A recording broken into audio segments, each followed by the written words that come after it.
My name's Samir, Nicola, Khalaf, and this is Introduction to Theater. Some of the key things you're going to want to know if you're interested in theater. So some of the things are going to be the key elements of theater. What is being performed, the performance itself, whether it's a dance, a music, a play, improv, stand-up comic. Then there's also the performance itself. Who's in the performance? Actors, lighting, props, backgrounds, costumes, the space that you need to perform the play, and then the audience. With the audience, it's very important because it's a three-way interaction. You're interacting from the actors to the audience. The audience is interacting with the actors, and then the audience is also interacting with each other. And what that means is they can swing either way. They can dictate the way a show goes. And some of the things are I'm going to keep going. I was going to cut it off, but in an audition, you don't want to really stop, so I'm just going to keep going. Also, some key things you might want to know are going to be the different type of cultures involved in theater. You have pop culture, you have elitist culture. The pop culture is also known as the lowbrow, and then the elitist is known as the highbrow. And the differences between the two, an example for pop culture would be appeal to masses, the fashion trends that you have, TV shows, favorite music that's out there, different designs, what people were wearing, what people were advertising at that time. As whereas the elitist culture, it's more of classical and fine arts, um, classical musics, plays, etc. But the lines between these two are really blurry, and they can both contradict what they have to say about each other.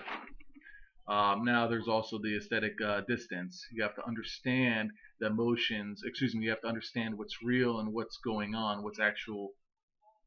Make sure if there's a murder on stage, no one's actually murdering the person. Then empathy.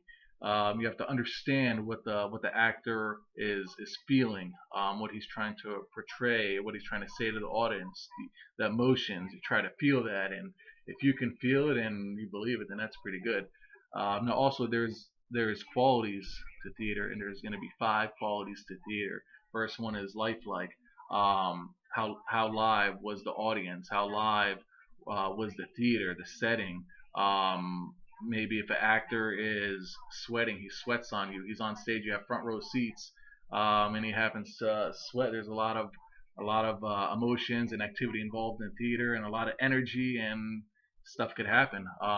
Then you have the emphatic and for we're gonna skip that one. Objectivity, the inner and outer sides of the character, complexity complexity of means, many different elements involve. Uh, Excuse me, that's the many different elements involved, and then immediacy, uh, interact in shows.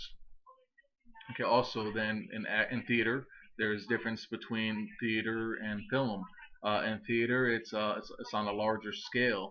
It's actually acting. It's the first time you're going to see that, and probably it's the only time you're going to see it performed that way.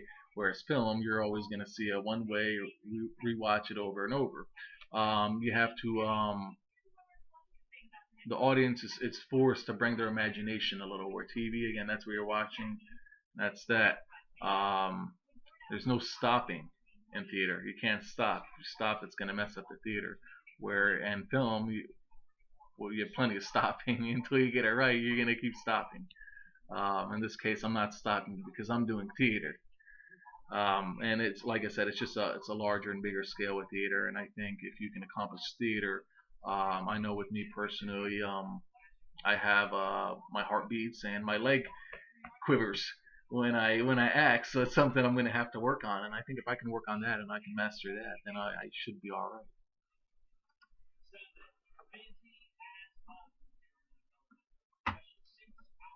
Oh.